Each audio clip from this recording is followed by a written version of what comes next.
Hello friends, welcome to my channel. এটা হচ্ছে আমার নর্থ সিকিম ট্যুরের ফার্স্ট ভিডিও। আর এখানে আমি তোমাদের সাথে শেয়ার করব শিয়ালদা থেকে গ্যাংটকের ফুল জার্নিটা। তো দেখতে থাকো। তো জার্নিটা শুরু হয়েছিল শিয়ালদা প্ল্যাটফর্মের 12 নম্বর স্টেশন থেকে।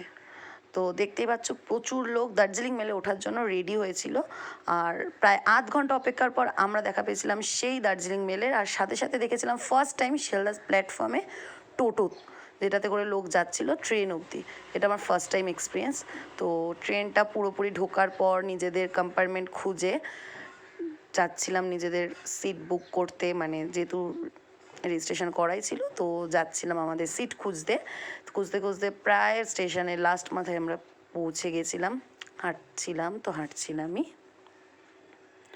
তো জার্নি শুরু হওয়ার থেকে এই রাত্রির কখন যে গল্প করতে করতে কেটে গেছিলো সেটা আমরা নিজেরাই বুঝতে পারিনি। রাত্রের দৃশ্য উপভোগ করতে করতে হঠাৎ দেখলাম সকাল হয়ে গেছে, মানে বুঝতেই পারলাম না কখন জার্নিটা শেষ হয়ে গেল। আমরা প্রায় নিউ জলপাইগুড়ি স্টেশনের কাছে চলে গেছিলাম এই সকালে যখন ভিডিওটা করছিলাম। দেখেও ভালো লাগছিলো। আর ঠিক এই টাইমটা এই আমাদের কলকাতার গরম থেকে এখানকার টেম্পারেচারে হালকা হালকা ঠান্ডা লাগছিলো, বেশ ফিলটা ভালো লাগছিলো। লাস্ট আমরা পৌঁছে গেলাম এনজিপি মানে নিউ জলপাইগুড়ি স্টেশন, এবং এখান থেকে আমরা প্রায় 27 জন মিলে একটা মিনি বাসে করে শুরু করলাম জার্নিটা গ্যাংটকের উদ্দেশ্যে। তো ফার্স্টে এরকম জঙ্গলের মতো কিছু কিছু জায়গা পড়ছিল, মানে দেখে মনে হচ্ছিল না এগুলো পাহাড়ের কোনো জায়গা, জাস্ট জঙ্গলের মতো। তো এগুলো দেখতে দেখতে হঠাৎ দেখতে পেলাম পাহাড় ঠিক এই জায়গাটায়, মানে মন প্রাণ সব একেবারে জুড়িয়ে গেছিলো। ফার্স্ট টাইম পাহাড় দেখার এক্সপিরিয়েন্স, মানে বলে বোঝানো যাবে না, এত সুন্দর লাগছিলো।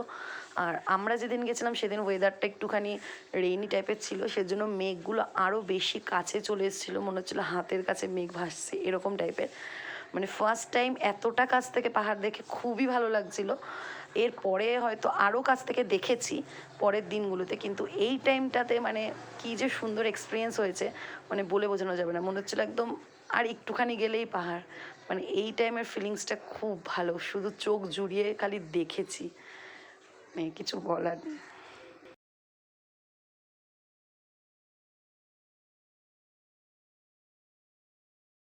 তারপর আবার একটা এরকম জঙ্গলের মতো রাস্তা দিয়ে আমরা যাচ্ছিলাম, যেখানে দুপাশে পুরো ভর্তি মানে ফরেস্ট টাইপের ছিল। আর এখান দিয়ে আমার নেটওয়ার্ক পুরো উড়ে গেছিলো, ভাবছিলাম যে ওখানে গিয়ে নেটওয়ার্ক পাবো নাকি, এরকম একটা টেনশন চলছিল। তো এই ফরেস্টের মধ্যে দিয়ে যেতে যেতে প্রায় 1 ঘন্টা ফরেস্টের মধ্যে দিয়ে আমরা গেছি। দেন শুরু হয় আমাদের পাহাড়ের রাস্তা দিয়ে চলা। ঠিক দেখতেই পাচ্ছ, একটা পাশে পাহাড়টা এত কাছে লাগছে, উল্টো দিকে খাদ, আর আরেক পাশে পাহাড়ের গা দিয়ে আমরা যাচ্ছিলাম। মানে এই ভিউটা, আর নিচে দেখতে পাচ্ছ যে নদীটা, ওটা তিস্তা তোর্ষা নদী। তো পাহাড়, নদী আর পাহাড়ের এই আঁকাবাঁকা রাস্তা দিয়ে জার্নি, মানে জাস্ট ফিলিংসটা আমাদের, মানে ফার্স্ট টাইম এরকম একটা ফিলিংস, মানে খুবই ভালো। ভয় লাগছিলো যখন এই ব্রিজটার ওপর দিয়ে আমরা যাচ্ছিলাম, মানে প্রচণ্ড একটা নার্ভাস লাগছিল এই ব্রিজটার ওপর দিয়ে যাওয়ার সময়, বাট স্টিল কিছুই হয়নি। দেন আমি চলে আসি গাড়ির একেবারে সামনে, এই পাহাড়ের আঁকাবাঁকা রাস্তাটা একটা সুন্দর ভিডিও করার জন্য। জাস্ট দেখতে পাচ্ছ পুরো এঁকে বেঁকে পাহাড়ের ওপর উঠছিলাম। এই টাইমটা আমরা বুঝতে পারছিলাম যে আমরা উপরের দিকে উঠছি, মানে দেখতেই পাচ্ছ একপাশে পাহাড় আর একপাশে খাদ, তারপরে নদী, তারপরে আবার পাহাড়, মানে ব্যাপারটা বেশ বেশ বেশ খুব সুন্দর লাগছিল, মানে বেশ ভালো লাগছিল ফিলিংসটা। আর সাথে সাথে পড়ছিল হালকা হালকা বৃষ্টি, আর ঠান্ডাটা তখন হালকা হালকা লাগছে, সব মিলিয়ে ব্যাপারটা বেশ অ্যাট্রাকটিভ ছিল, মজা লাগছিল। পরিষ্কার কথা বলতে চোখ শান্তি করে দেখেছি, পরে ভিডিও করেছি, ওর জন্য ভিডিওতে কতটা আমি দেখাতে পেরেছি জানি না। আগে নিজের চোখ শান্তি করে দেখেছি, তারপরে ভিডিও করেছি। দেন দেখতে দেখতে আমরা ওয়েস্ট বেঙ্গলের বর্ডার পেরিয়ে চলে গেছিলাম সিকিমে, দেখতেই পাচ্ছ।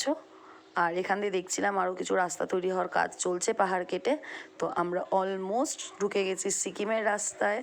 আর ওয়েস্ট বেঙ্গল আর সিকিমের ডিস্টেন্সটা মানে যখন কভার করলাম, তো দুটো স্টেটের যে ডিফারেন্স খুব বেশি করে চোখে লাগছিলো, কারণ এই সব জায়গায় মানে এদের বাড়িঘর বলো বা এদের যে ডেকোরেশন, রাস্তাঘাট, পুরো পুরো ভিউটা বেশ বেশ বেশ ভালো।